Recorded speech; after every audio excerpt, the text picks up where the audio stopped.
오늘도 마태복음의 말씀을 가지고 함께 나누고자 합니다. 오늘은 마태복음 9장입니다. 마태복음 9장 1절에서 8절까지의 말씀을 가지고 함께 나누는 귀한 은혜 받는 이 시간 되기를 소망합니다. 마태복음 9장 1절입니다. 예수께서 배에 오르사 건너가 본 동네에 이르시니 침상에 누운 중풍병자를 사람들이 데리고 오거늘 예수께서 그들의 믿음을 보시고 중풍병자에게 이르시되 작은 자야 안심하라 내 죄 사함을 받았느니라. 어떤 서기관들이 속으로 이르되 저 사람이 신성을 모독하도다. 예수께서 그 생각을 아시고 이르시되 너희가 어찌하여 마음에 악한 생각을 하느냐. 내 죄 사함을 받았느니라 하는 말과 일어나 걸어가라 하는 말 중에 어느 것이 쉽겠느냐.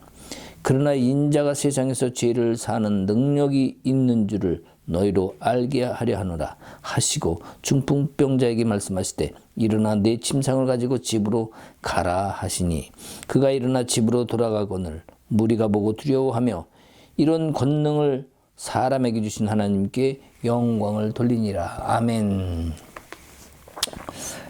사람들은 예수님이 그 중풍병자를 고쳐주는데 핵심이 있습니다. 내 죄를 사하노라 했더니 이 바리새인들과 서기관들이 뭐라고 얘기를 합니까? 저가 신성을 모독한다 이렇게 얘기를 합니다. 자, 신성 모독이 왜 나왔을까요? 죄를 사하여 주는 것은 오직 하나님입니다. 근데 예수님이 내 죄를 사하겠다고 말씀하시니까 저가 신성 모독을 한다. 즉 뭡니까? 저가 하나님 노릇을 한다. 이 얘기를 하는 거죠. 자, 여기 8절의 결과가 나와 있습니다. 8절의 결과가 뭡니까? 무리가 보고 두려워하며 이런 권능을 사람에게 주신 하나님께 영광을 돌리니라. 자, 뭡니까? 무리가 보고 두려워한다는 거죠. 자, 이 일을 행하신 일을 보고 두려워한다. 좀 앞뒤가 안 맞는 것 같죠? 그러나 두려워한다는 결과는 뭡니까? 내가 뭔가 찔리는 게 있다는 거죠. 내가 뭔가 잘못 생각하고 있든지 내가 뭔가 그거에 대한 마음에 캥기는 게 있는 거 아니겠습니까? 자, 예수님이 중풍병자에게 오셔서 제일 먼저 하시는 말씀이 뭐라고 말씀하시냐면 작은 자야 두려워 마라 이렇게 얘기합니다. 왜 이 사람은 작은 자일까요? 키가 작았을까요? 자, 여기서 죄인이라고 얘기하는 것과 작은 자와 두려워 마라 하는 부분들을 우리가 잘 살펴볼 수 있어야 됩니다. 자, 죄를 사한다. 작은 자여 두려워 마라 제일 먼저 말씀하시고 그 다음에 내 죄를 사한다 말씀하십니다. 그렇기 때문에 우리가 어떻게 보면은 그 죄가 병을 가지고 왔다라고 생각할 수 있는데 우리가 가만히 보면 말씀을 보면 그 말이 아니었구나라는 것을 알 수 있어요. 그리고 하시는 말씀이 너의 침상을 들고 가라. 자, 이제 다 나았으니까 걸어가라 이 말씀이시죠. 자, 예수님께서는 아픈 자의 마음속에 있는 오래된 불안한 불편한 두려움의 마음을 먼저 보신 거예요. 그 육신의 아픔을 먼저 보신 것이 아니라 그 아픈 자의 마음속에 자로잡고 있는 오래된 묶임, 눌림 이런 것을 먼저 봤다고 얘기할 수 있어요. 그래서 예수님은 여기서 어떤 능력을 발휘하는 그런 사역자가 아니라 예수님은 하나님의 아들이시라는 것을 이들에게 보여주려고 지금 이 일을 하고 계신 겁니다. 그래서 이 환자는 이미 사람들이 뭘로 만들었냐면 죄인. 너는 죄인이야.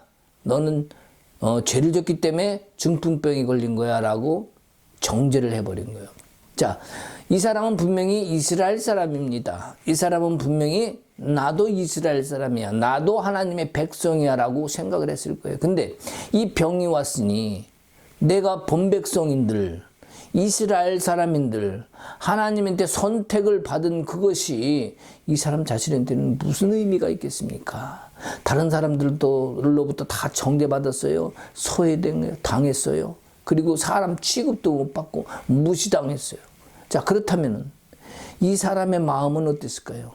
아픈 병이 문제가 아니라 그 마음 속에는 이미 쪼그라들어서 작아져 버린 거예요. 쪼그라들어서 마음의 심령이 이미 움츠러들 대로 들어갔고 병보다 오히려 그의 심령은 꽉 안 좋은 곳에 눌려 있고 매여 있는 상태였죠. 주님은 그것을 보신 것이란 얘기예요. 우리 육신의 고통보다 마음의 고통이 더 큰 것이라는 것, 그 사실을 여기 중풍병자를 보고 알 수 있습니다. 누군가 위로 그런 격려 이런 것보다는 정죄에 당했다는 그러한 생각, 이스라엘 백성이면 무엇하냐는 그런 생각이 이 중풍병자에게 이미 가득 잡고 자리 잡고 있었다.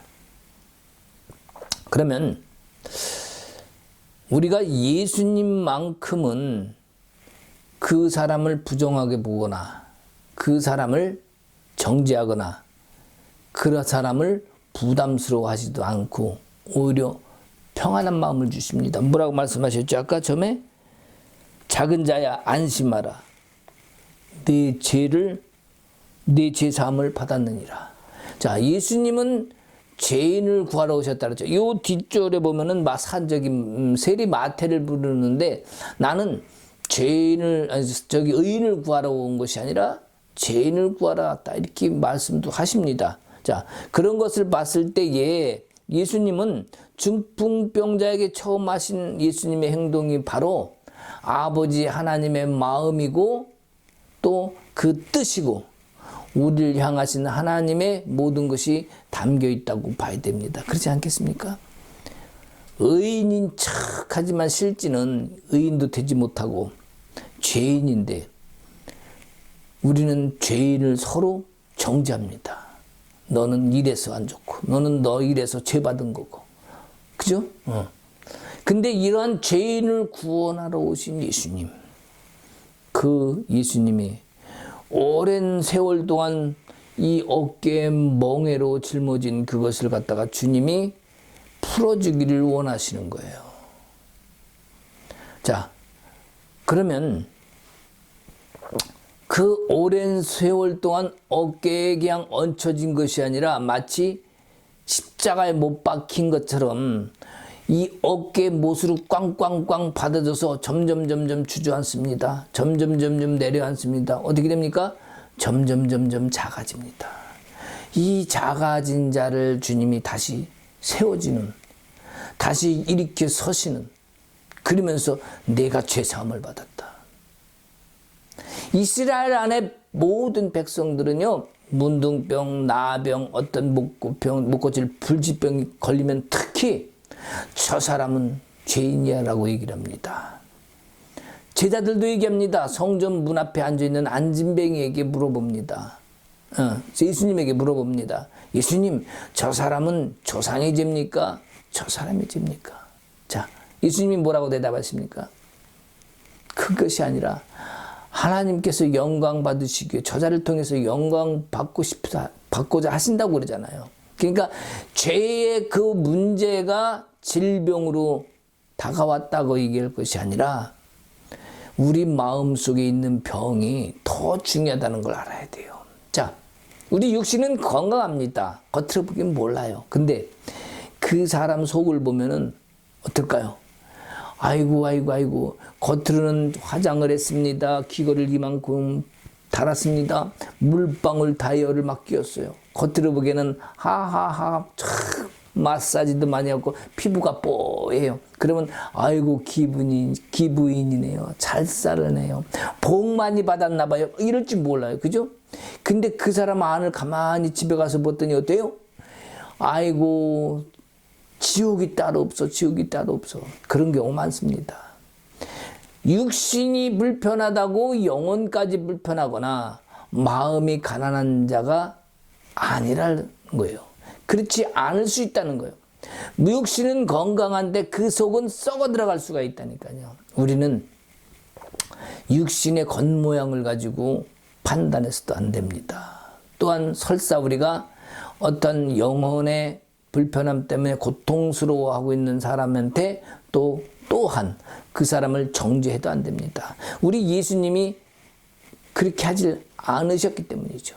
자, 예수님은 지금 마음을 위로하시고 육신도 치료하십니다.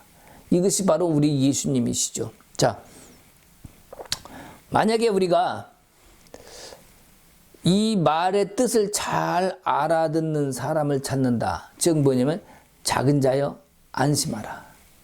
내가 구원을 받았다. 자, 작은 자여 안심하라라고 얘기하는데 저건 옆에 있는 사람들이 누가 작지? 누구 보고 하는 말씀이지? 이럴 수도 있어요. 자, 근데 이 작은 자, 이 중풍병자는 바로 알아듣습니다. 왜?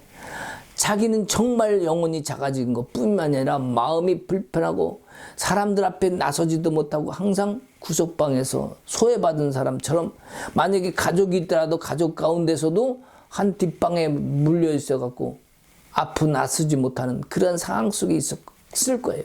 그러니 작은 자가 된 거죠. 그러니까 이 말을 가장 잘 알아듣는 사람은 중풍병자인 거예요. 만약에 어떤 사역자가 하나님이 당신을 사랑하십니다. 너무너무 고통 속에서 당신의 손을 꼭 잡고 주님은 계셨습니다. 그러면 어떻게 해요? 그 기도를 듣자마자 엉엉 우는 사람들은 저는 많이 봤습니다. 왜요? 그 하나님의 마음이 다가왔기 때문이죠. 하나님의 생각과 하나님의 사랑과 긍휼하심이 그 사람의 심령 속에 들어가니까 영혼을 울리는 거예요. 그 영혼의 울림이 그 사람을 다시 깨우고 주님을 바라보게 만드는 겁니다. 이것이 사역자고, 사역은 뭡니까? 그 사람을 세워야 되는데 목적이 있어요. 주님 앞으로 인도하는 데 목적이 있어요. 나를 잘났다, 내가 잘한다, 이런 것을 드러내는 것이 아니라, 나를 자랑하고 그 일로 나를 홍보하는 것이 아니라 오직 주님을 바라보게 해야 됩니다. 우리는 마음을 아시고 안심하라는 예수님의 말씀에, 또한 죄를 용서받았느니라 이런 말씀 때문에 잘못 판단해서 세상 사람들이 해석을 합니다. 어떻게 합니까? 봐라, 쟤 봐라. 예수님도 그렇게 말씀하셨다. 죄가 있기 때문에 중풍병 걸린 거야. 죄가 있기 때문에 안진뱅이가 된 거야. 죄가 있기 때문에 어떤 암이 걸린 거야. 막 이렇게 얘기를 할 수 있어요. 절대 그렇지 않다는 거예요. 겉으로 드러난 육신의 아픔으로 영혼의 그 모습을 얘기할 수 없습니다. 그것을 주님은 경계하고 그렇게 정죄하지 말라고 말씀하고 계십니다. 우리가 어떻게 보면은 말이죠, 정죄하는 사람이 될 수 있어요. 그러나 주님이 원하시는 사람은 그 사람을 일으키는 구원자의 역할을 우리도 예수님처럼 하기를 원하신다는 거죠. 자, 그래서 우리가 어떻게 무엇을 할 것인가? 정죄받은 것을 계속할 것인가? 정죄하는 것이죠. 자, 우리가 정죄받은 사실과 스스로 죄인이라는 생각을 가진 그러한 사람들에게 우리는 그것을 풀어주는 역할을 해야 됩니다. 그것이 주님이 우리를 향하신, 아마 하라고 하시고 가라 하시고 행하라 하신 그 말씀이 아닐까 생각합니다. 나쁜 짓을 잘하고 부자고 잘 사는 사람들, 자, 만약에 아픈 사람이 죄가 받았다면 나쁜 짓을 많이 한 사람들은 죄인일까요, 아닐까요? 많은 나쁜 짓을 했는데 아프지 않으면 그 사람들은 죄인이 아닙니까? 잘못을 안 한 겁니까? 우린 자칫 이런 해석을 할 수 있어요. 아픈 것이 죄다, 아픈 것이 귀신이다가 아니라 그 마음의 병을 먼저 바라볼 수 있어야 됩니다. 세상의 나쁜 짓은 다 골라가면서 부자로 잘 사는 사람들 많습니다. 여러분들은 그 사람들한테 참 복 받았다 이렇게 얘기할 것입니까? 건강하다고, 돈 많다고? 결코 그럴 수 없습니다. 몸의 겉모양이 병든 것과 마음의 병든 것과 어디가 더 고통스러울까요? 어떤 것이 더 고통스러울 것 같습니까? 물론 둘 다 고통스러울 수 있겠죠. 그러나 육신이 건강해도 마음이 아프면 힘들고, 또 육신이 불편해도 마음이 아프면 더 아픈 거라는 사실을 우리가 깨달아야 되겠습니다. 예수님이 용서하시는 그 모든 그런 말씀, 작은 자여 안심하라, 내가 죄를 용서받았다, 이 말씀이 우리의 아픈 것들, 묶여있던 것들, 그리고 매여있던 모든 것들을 풀어주는 말씀이시라는 것. 그러니까 우리도 만약에 사역자다, 목회자다, 어떤 일을, 하나님 일을 하고 싶다 그러면요, 그것을 풀어주는 자가 되어야 됩니다. 정죄하고 그것을 묶는 자가 아니라 그 무엇을 묶어주고, 당신은 예수 그리스도 이름으로 당신은 죄사함을 받았습니다라고 말해줄 수 있는 사람이 우리는 되어야 됩니다. 우리는 주님 안에 계신 것이 나에게도 더 큰 자유로움이 있을 수 있고, 그 자유로움으로 인하여 이제는 주님 가는 그 길에서, 주님과 함께 동행하는 그 길 속에서 자유함과 꼭 자유함을 가지고 방탕의 길을 가는 것이 아니라 그 자유함 속에서 오늘보다도 내일 또 더 그 다음날 더 기쁜 하루가 되어야 됩니다. 어제 같은 날이 돼서는 안 됩니다. 어제보다는 오늘보다는 내일, 그러한 우리의 삶 속에서 주님 주신 그 자유함으로, 또한 그 사랑하심으로, 긍휼하심으로 내가 그것을 받았다면 다른 사람들에게 더 그것을 베풀어주고 나눠주고 섬겨주고 사랑할 줄 아는 것이 진정한 우리 주님이 원하시는 것이라고 생각합니다. 그것이 바로 진정한 주님이 내 안에 계심으로 생기는 힘이고 능력이고 신앙입니다. 아멘. 자유가 잘못되어 순간 사실이 되고 순간에 멍해가 되고, 그 자유가 잘못됨으로 내 안에 단단히 묶여진 올무가 된다면 얼마나 가슴이 아프겠습니까? 우리는 예수로 얻은 자유는 절대로 그냥 교만이나 자만이나 오만으로 가지 않습니다. 그죠? 예수가 주신 자유는 참 자유로 기쁨과 감사가 넘쳐나게 됩니다. 이러한 사람이 진짜 하나님의 성도고 사역자고 하나님의 은혜를 받은 사람이라는 사실을 우리가 알아야 되겠습니다. 어떤 사람이 이런 삶을 살 수 있을까요? 어떤 사람이 과연 이런 삶을 살 수 있을까요? 아유, 우리는 예수님이 아니니까 그렇게 살 수가 없습니다. 그렇게 말하겠습니까?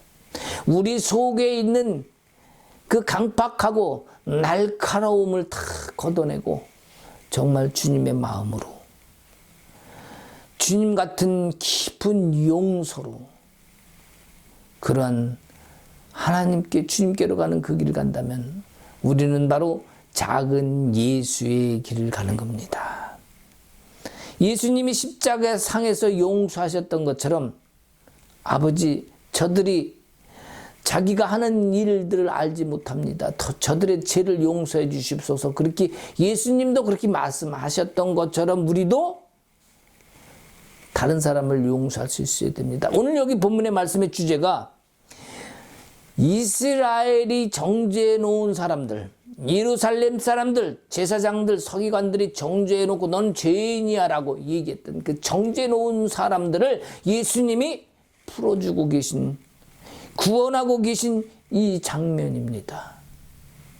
그래서 우리도 그러면 지금처럼 살아가는 삶 속에서 적용을 해야 되겠죠. 자, 그러면 우리가 살아가고 있는 자, 어떤 형제나 자매의 모습이 있습니다. 그 사람의 잘못된 것이 있어요. 부족한 것이 있어요. 그것을 가지고 정죄하겠습니까? 어디 아프다고 당신은 죄인입니다. 당신은 귀신이 들렸습니다. 이렇게 얘기할 것입니까? 지금 금전적으로 힘들어하는 사람한테 잘못했으니까, 죄를 받았으니까, 신앙이 안 좋으니까, 하나님과 같이 살지 않으니까 그런 일을 당한 거라고 정죄하겠습니까? 하나님은 그렇지 않을 수 있어요. 만약에 그런 식으로 얘기를 했다면 사도 바울은 어떻게 할 거예요? 매일매일 아파갖고 설교하다가 벌렁벌렁 넘어집니다. 너무 아파서. 아이고 너나 잘해라 이러면 누굴 고치고 누구 복음을 전하냐, 그렇게 말씀하십니까?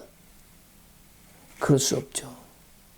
우리 속에 어떤 모습이 있다 할지라도 그 영혼 속에 담겨진 것과 하나님이 나를, 그 사람을 통해서 하시고자 하는 뜻이 우리는 어디 있는지 다 알지 못합니다. 그렇기 때문에 함부로 판단하고 정죄하면 안 되는 거예요. 병으로 겉에 보여지는 그 모습으로 우리가 판단하고 정죄해서는 안 된다는 사실입니다. 결국에 용서가 사람을 만듭니다. 결국에 그 용서를 통하여서 우리가 그 주님의 닮은 긍휼과 그 사랑을 얻게 되고 또한 그 사람도 또한 주게 되고 주님 닮은 사랑의 마음이면 우리가 어떤 누구를 향해서 손가락질하기보다는 이제는 그 사람을 고쳐주고 세워주고 격려해주고 예수 그리스도의 이름으로 그 사람에게 하나님의 진정한 복음을 알려줄 수 있습니다. 그것이 진정한 사역자가 할 일이고 그것이 진정한 하나님의 영으로 자란 온전함과 사랑으로 넘침과 견고함이 우리가 서로 그것을 붙들고 나아갈 때에 결국 다 하나님의 은혜가 성령이 충만하게 만들어줍니다. 그것이 하나님이 원하시는 것이고 사역자들 통해서 원하는 거 아니겠습니까?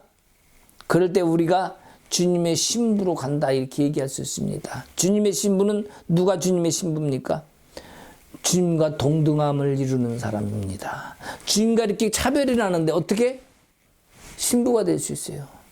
우리는 주님 닮아가는 아까 얘기했지만 작은 예수, 주님 닮은 예수처럼 살아야 됩니다. 그것이야말로 주님 기뻐하시는 그분을 신랑이라고 말할 수 있는 주의 신부가 되는 길이라고 생각합니다. 하나님의 소원은 무엇이겠습니까? 그러면 누구에게나 정죄당하는 것이나 손가락질 받는 것이 아니라 주님의 사람으로서 그 사랑의 주님의 긍휼과 자비와 사랑을 가득 품고 그렇게 또한 흘러나가는 사람을 살기를 원하시는 것이 우리 주님의 소원이에요. 그 사람이 뭐다? 그 사람의 신부라는 거죠. 그 사람이 주님을 나의 신랑으로 맞이할 수 있는 자격을 갖춘 작은 예수라는 겁니다. 그래서 예수님은 우리와 수직적 관계가 아니라 종적인 관계가 아니라 수평적인 관계다. 하나님은 나와 동등됨을 취하시길 원하시고 또 그걸 원하셨어요. 그래서 나보고 여러분한테 형제라고 그랬죠. 그렇지 않습니까? 형제라는 게 뭐예요? 한 아버지 밑에 적자가 있고 서자가 있다 할지라도 양자가 있다 할지라도 결국 뭐예요? 같은 형제요. 같은 상속을 받을 수 있는 자격이 있는 겁니다. 예수님이 우리 보고 형제라고 얘기했다면 우리는 주님 닮은 모습의 작은 예수로도 살 수 있다고 봅니다. 누군가 우리는 이렇게 얘기합니다. 만약에 아파서 오늘 교회를 못 갈 것 같아요. 그러면 뭐라고 얘기합니까? 권사님, 아니 어떻게 권사가 돼가지고 교회를 못 온다고 합니까? 기어서라도 나가야죠. 주님 앞에 나가서 예배를 드려야죠. 자, 그것이 과연 우리에게 맞는 말일까? 이런 문제도 한번 생각해 봐야 돼요. 왜냐하면 오늘 정죄에 대해서 얘기하는 거기 때문에 우리가 얼마나 잘못된 판단으로 정죄하고 있는 부분인가도 우리가 알 수 있어야 되지 않겠습니까? 그래서 진실로 주님이 사랑은 어느 곳에 머물러 있을까? 우리가 한번 봐야 됩니다. 자, 큰 교회라든지 작은 교회라든지 상관없이 교회 성전이라고 이름 지어진 그곳에 머물러 계실까? 아니면 그 주님의 사랑이 내 안에 머물러 있을까? 자, 만약에 내 안에 주의 사랑이 머물러 있다면 내 안에 성전이 될까요? 안 될까요? 그런데 내가 몸이 오늘 좀 아파서 오늘 장로님 오늘 좀 집에서 쉬어야 될 것 같습니다. 그러면 그러세요? 오늘 예배 드릴 때라도 당신을 위해서 기도하겠습니다. 오늘도 당신의 자리에 그 가정에 당신의 마음속에 권사님의 마음속에 주님이 함께 하시고 빨리 회복될 수 있도록 주님께서 만져주실 것입니다. 이런 축복된 일을 해줘야지. 아니 권사가 돼가지고 그것도 못 이고 신앙도 없고 믿음도 없이 그거 못 나온다고 그러냐고 기어서라도 나와서 성전을 지켜야 되는 거냐고 이렇게 얘기할 겁니까? 어떤 게 과연 주님의 뜻일까요? 어떤 것이 어느 곳에 과연 주님의 마음이 머물러 있을까 하는 거예요. 진실로 주님의 사랑은 그 영혼이 머물러 있는 곳에 항상 머물러 계십니다.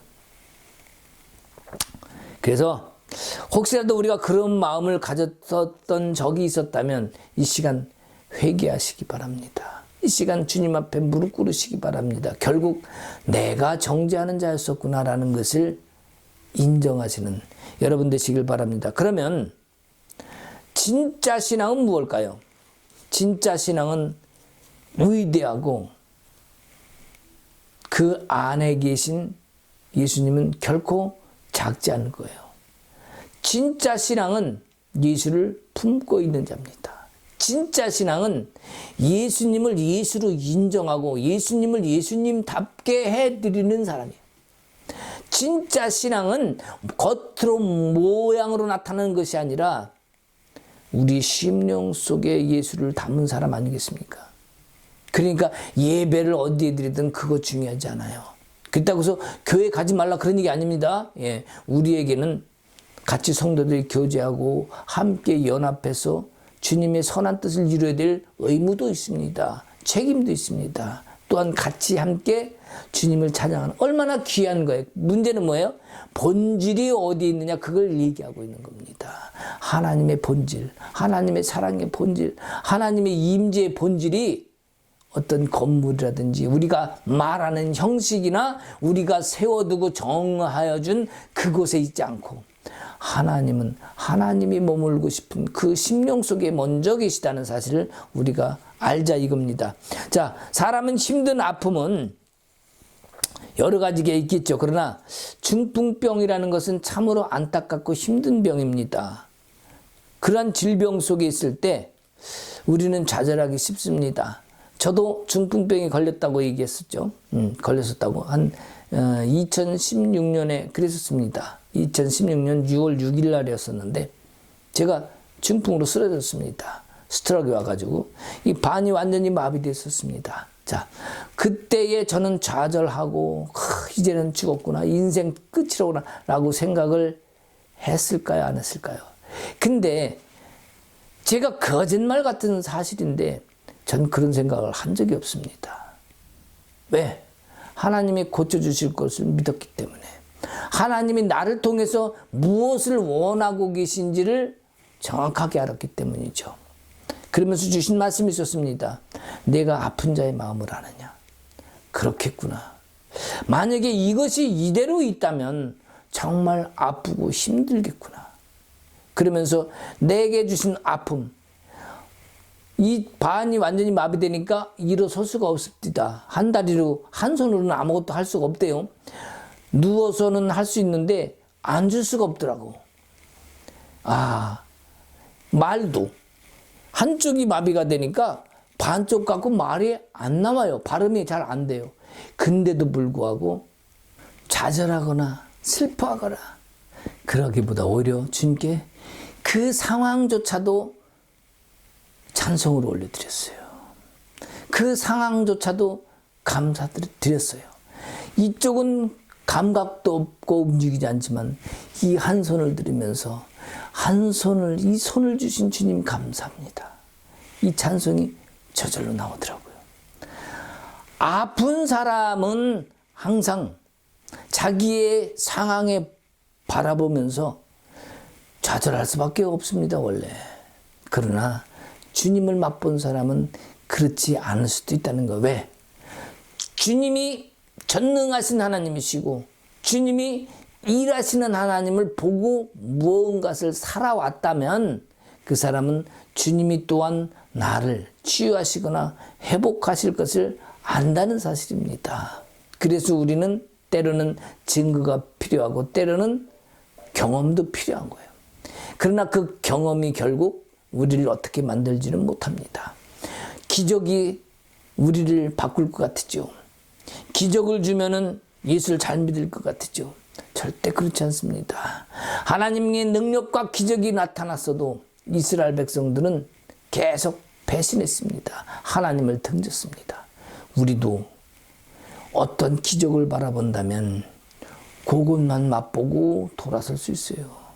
그리고 나도 맛봤다라고 오히려 자기를 자랑하거나 자기의 손길을 통해 성령이 역사하셨으면 그것을 자랑으로 삼거나 그것으로 자기를 홍보하는 데 쓸 수 있습니다. 우리는 이것들을 잘 봐야 됩니다. 우리의 아픔, 그것을 통해서 주님은 어떤 사람도 보지 못하는 그것을 바라보신 예수님, 바로 영혼이 묶여있는 그 사슬에 묶여있는 그 상태를 보시고 그 영혼을 해방시켜 주시고 구원시켜 주신 주님의 모습을 바라보면서 우리도 그 역할을 해야 되겠다. 누구든지 그 어떤 말을 통해서 아픈 사람한테 더 묶임을 줘서도 안 됩니다. 육신은 건강하지만 마음이 힘들어하는 사람한테 상처를 줘서 그 사람을 더 아프게 하면 안 됩니다. 주일 참석 안 한다고 왜 안 하냐고, 11조 안 한다고, 헌금 안 한다고, 선교 안 한다고, 봉사 안 한다고 왜 그걸 안 하냐고.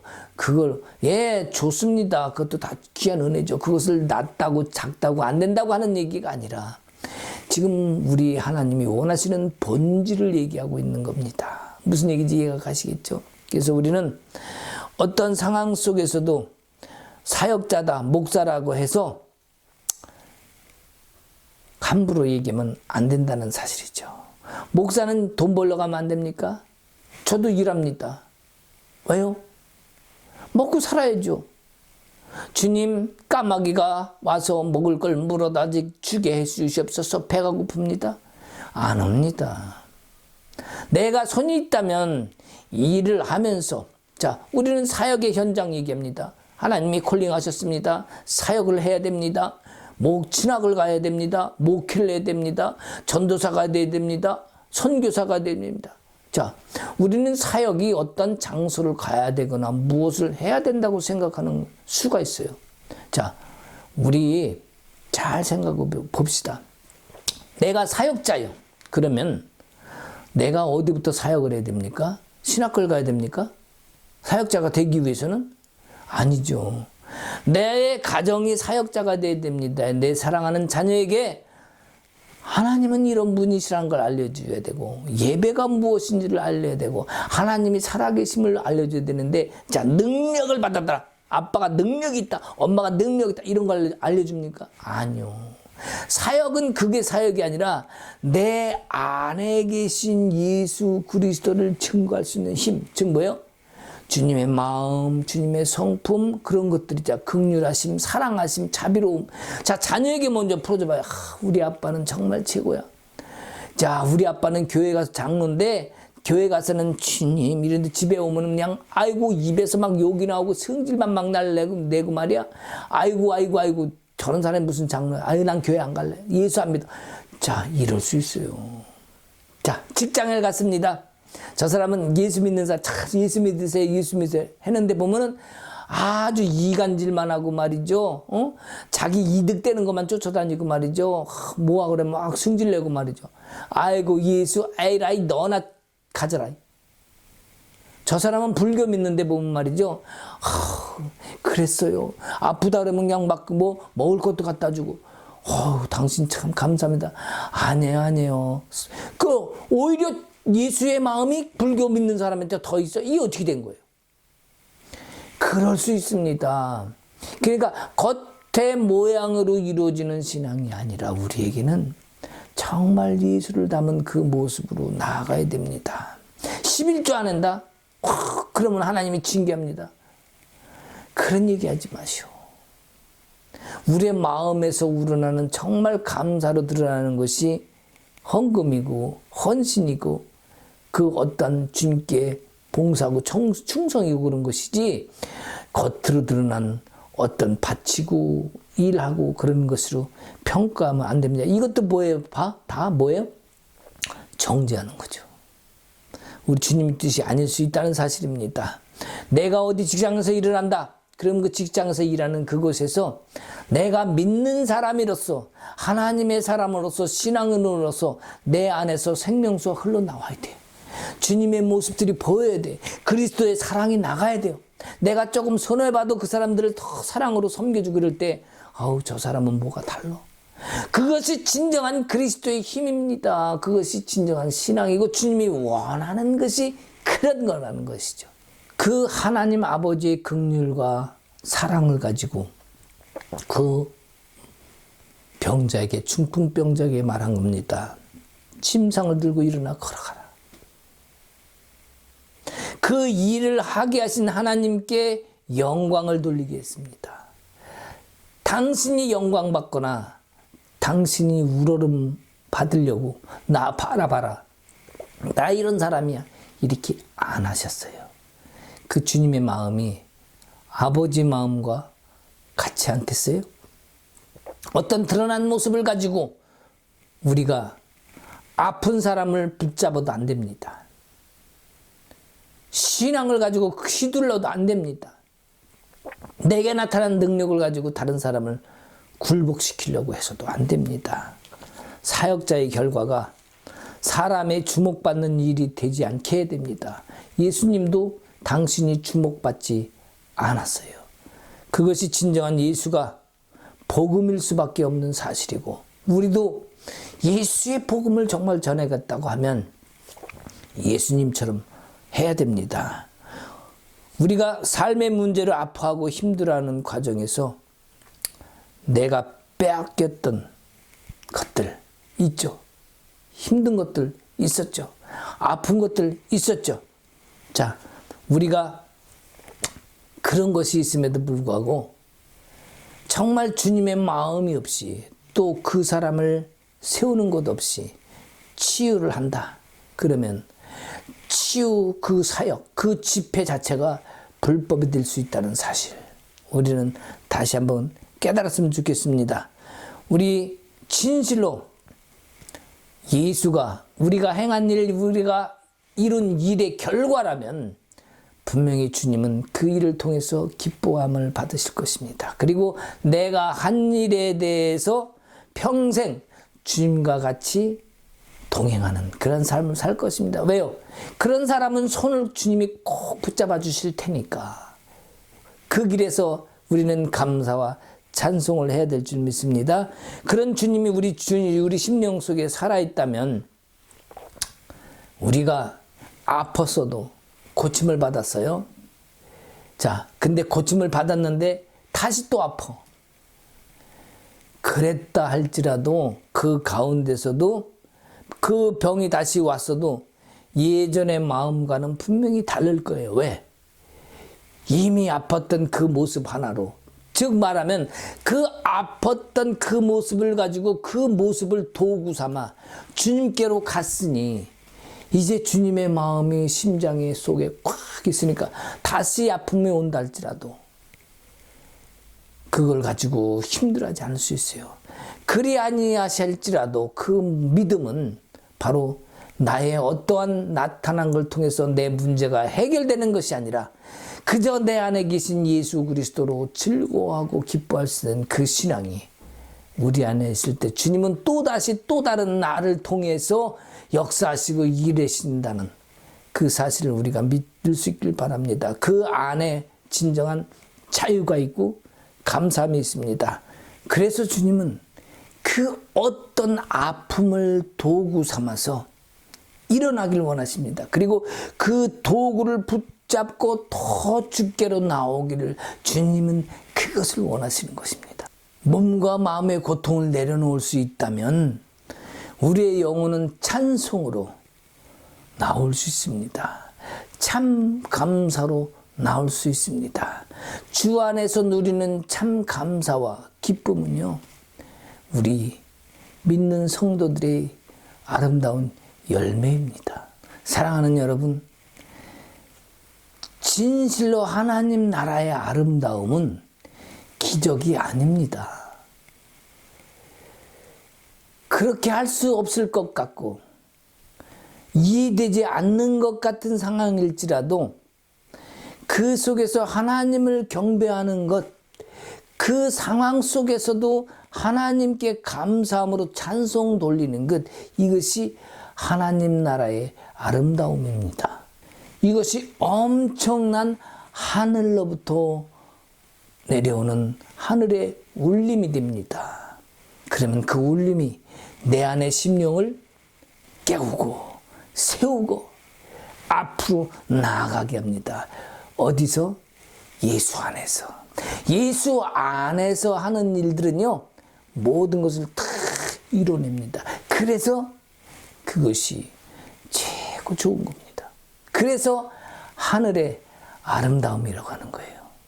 여러분, 그렇기 때문에 기적, 능력, 어떠한 해결 이것이 문제가 아니라 하나님의 사랑을 내 안에 품고 그 사랑으로 하나님의 모든 것을 취하는 하나님의 자녀된 권세를 누리는 여러분 되시길 소망합니다. 우리는 중풍병을 걸려보지 않고 중풍병자의 마음을 다 알 수는 없습니다. 우리는 그 큰 상처를 받아보지 않고 그 사람을 이해한다고 할 수는 없습니다. 어떤 아픔, 특별한 아픔이 있다 할지라도, 그러나 그 아픔 속에 드러난 하나님의 사랑은 모든 것을 녹입니다. 우리가 그 사랑을 가지고 있다면 그 아픈 사람들을 녹일 수 있는 우리가 그 힘을 발휘해야 됩니다. 누구로? 예수 그리스도 이름으로. 그것이 우리가 그것을 할 수 있는 것이며, 그것을 경험한 사람이 또한 사역자가 되면, 내가 당한 고통이 있다면 그것으로 다른 사람을 정죄하지 말고 오히려 그것을 통해서 다른 사람들에게 더 힘을 주고 오히려 다른 사람들을 회복시키는 그러한 은혜가 우리 모두에게 있길 원합니다. 단순히 감사의 마음만 품는 것이 아니라 내가 나와야 돼요. 행동으로 나와야 됩니다. 그것은 뭡니까? 바로 다른 사람을 세우는 길입니다. 다른 사람을 섬기는 일입니다. 오늘 여기 뒤에 보면은 세리 마태가 나옵니다. 이 뒤 장면이 바로 세리 마태 누굽니까? 세리 마태도 소외된 자입니다. 정죄당한 자입니다. 죄인으로. 그런데 예수님이 그들과 함께 합니다. 세리 마태와 그 세리들과 그 집에 가서 함께 식사를 합니다. 서기관들은, 바리새인들은 얘기합니다. 저가 왜 저런 일을 하느냐. 예수님이 말씀하셨지 않습니까? 나는 죄인을 구하러 왔다. 그죠? 의인을 위해 온 것이 아니라 죄인을 구원하러 왔다는 거예요. 우리 주위에 가만히 둘러보십시오. 힘들고 아픈 사람들, 스스로 죄인이 되어서, 스스로 작은 자가 되어서 밖으로 나오지 못하고 그 안에서 우물쭈물하는 사람들 많이 있습니다. 그러다 우울증 걸립니다. 그리고 더 큰 병이 걸립니다. 그러한 사람들에게 하나님의 살아계심을 증거하고, 우리가 더 큰 사랑으로, 세상의 사랑보다 더 큰 무기는 세상에 없습니다. 그 주님의 사랑을 받았다면 우리가 그 사랑을 나누어 주므로 정죄받는 그 사람들을 다시 세워주고 우리가 그 영혼을 다시 구원시키는 예수님 닮은 작은 예수의 자리가 여러분 모두 설 수 있게 되기를 주님의 이름으로 축복합니다. 아멘. 함께 기도하십시다. 주님, 우리는 이제 주님의 마음을 알았습니다. 주님 닮은 모습으로 우리가 이제는 어떤 상황 속에서도 판단하는 자가 아니라 주님 닮은 모습으로 더 사랑하고 긍휼함으로 영혼들을 세워나가는 일에 우리 주님의 그 뜻을 닮아가는 작은 예수의 길을 가게 하옵소서. 감사하며 예수님 이름으로 기도하옵나이다. 아멘. 우리 축담으로 예배 마치도록 하겠습니다. 이제는 우리 주 예수 그리스도의 은혜와 하나님 아버지의 크신 사랑과 성령님의 감화 감동 교통하심과 역사하심이 이제 우리를 주의 거룩한 신부 삼고 그 자리에 또한 오기를 원하시는 그 예수를 함께 손잡고 가기를 소원하는 모든 이들에게 이제로부터 영원토록 함께 있을지어다. 아멘.